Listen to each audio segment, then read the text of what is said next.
Hello friends, అందరికీ నమస్తే friends. ఈరోజు మేము రాయలసీమలో ఉన్నటువంటి గుంతకల్లు అనే సిటీకి జంక్షన్కి అయితే రావడం జరిగింది. అక్కడ నుండి దాదాపు ఒక 5 కిలోమీటర్ల దూరంలో కసాపురం అనే గ్రామం ఉంది. ఆ గ్రామంలో ఎట్టికంటి ఆంజనేయ స్వామి యొక్క టెంపుల్ చాలా ఫేమస్ మాట. ఆ టెంపుల్కి వచ్చాము దర్శనానికి. సో మేము వచ్చింది దాదాపు రాత్రి విజయవాడలో 7:30కి ఎక్కితే గుంతకల్లు వచ్చేసరికి 5:30 అయిందనమాట. మనం అంతసేపు నైట్ అంతా జర్నీ చేసుకొని రావడం జరిగింది. పక్కనే రూమ్ తీసుకుని ఇక ఫ్రెష్ ఇక టెంపుల్కి అయితే వెళ్ళామన్నమాట. మా ఫ్రెండ్ చూడండి కొబ్బరికాయలు అవి తీసుకుంటున్నాడు.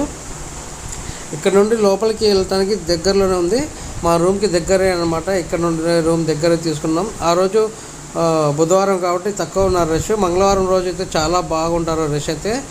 అక్కడ ఉండటానికి ఎవరైతే వెళ్ళారో అక్కడ ఉండటానికి అయితే రూమ్స్ అయితే అవైలబుల్గా ఉన్నాయి. రూమ్స్ కూడా చాలా బాగానే ఉన్నాయి. అంటే రష్లో ఉన్న రోజు అయితే దాదాపు 500 రూపాయలు తీసుకుంటారు ఛార్జ్. మామూలు టైంలో వచ్చేసి 200 నుండి 300 తీసుకుంటారు. మాకైతే 200 రూపాయలు మాత్రమే ఛార్జ్ చేశారు.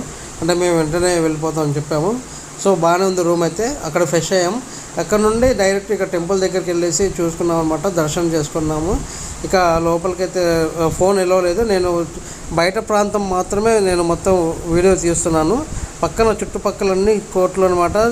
చిన్నపిల్లలు కొనుక్కొని ఆడుకునే వస్తువులు అయితే అన్నీ ఉన్నాయి. అదేవిధంగా కొబ్బరికాయలు అవి కూడా ఆంజనేయ స్వామి పెట్టేసి ఉంటే అదల కోసం అయితే అన్నీ ఉన్నాయి. సో అన్నీ మనకు కావాల్సినటువంటి ఏమైనా పూజకు సామాగ్రి అంతా దొరుకుతుందన్నమాట. ఇక లోన కూడా సపరేట్గా పూజకు సంబంధించినటువంటి లోపల కూడా ఆకు పూజ అని చెప్పేసి అవి లోపలే ఉంటాయన్నమాట. అవి కూడా లోపల దొరుకుతాయి. ఈ మొత్తం చెట్లు మొత్తం ఆ కొట్లు చిన్నపిల్లలు కొనుక్కోవడానికి అనమాట. ఇక్కడ వ్యూ చూడండి ఎంత అందంగా ఉంది. సూర్యుడు ఉదయిస్తున్నాడు అనమాట, చాలా బాగుంది. ఇక బయట కూడా ఆంజనేయ స్వామి చూడండి, ఇక్కడ చాలా బాగుంది. విగ్రహం అయితే టెంపుల్కి ఎదురుగా ఉంది. చాలా బాగుందన్నమాట చూడటానికి. అసలు మామూలుగా లేదు. ఇక్కడ చాలా మంది అందరూ వచ్చి ఇక్కడే సెల్ఫీ దిగుతున్నారు. తర్వాత ఇక్కడ చూసుకున్నట్లయితే నన్నారి అనే చిన్న జ్యూసు సుగంధి, మన తెలంగాణలో వచ్చేసి సుగంధి అంటుంటాం, అక్కడ వచ్చేసి నన్నారి అని చెప్పేసి ఉంటుంది. అక్కడ జ్యూస్ బాగా ఫేమస్ అనమాట. అది గుంతకల్లు కానివ్వండి, కర్నూలు కానివ్వండి, పక్కన అంతా ఆ ఏరియా అంతా మనకు నన్నారి అనేది ఫేమస్. తర్వాత బొంగు పేలాలతో చేస్తారనమాట అక్కడ. అది కూడా టిఫిన్ చాలా టేస్టీగా ఉంది. అక్కడ మా ఫ్రెండ్ అయితే తిన్నాడు, నేనైతే తినలేదు. మా ఫ్రెండ్ అయితే తిన్నాడు, బాగానే ఉంది. నేను కూడా కొంచెం టేస్ట్ చూశాను. మనం అయితే రెగ్యులర్గా టిఫిన్ చేయడం జరిగింది, చాలా బాగుంది. దాన్ని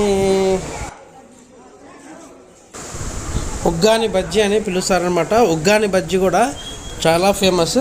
ఆ బొంగు పిల్లలు మొత్తం నైట్ అంతా కొంచెంసేపు నానబెట్టేసి తర్వాత వాటర్ పిండేసి తర్వాత తాలింపేస్తారు. చాలా బాగుంటుంది. అది కూడా చాలా టేస్ట్ ఉంది. దాంతోపాటు మిర్చి బజ్జీ ఇస్తారనమాట, చాలా బాగుంది. ఇక దర్శనం మాత్రం మాకు అద్భుతంగా జరిగిందనమాట. దర్శనం కూడా లోపల చేసుకొని ఇక మా ఫ్రెండ్ మంచిగా మొక్కుకొని వచ్చేసిండు. మీరు కూడా ఇప్పుడు వెళ్ళాలనుకుంటే వెళ్ళండి, చాలా అద్భుతంగా ఉంది. Thank you very much. జై హింద్.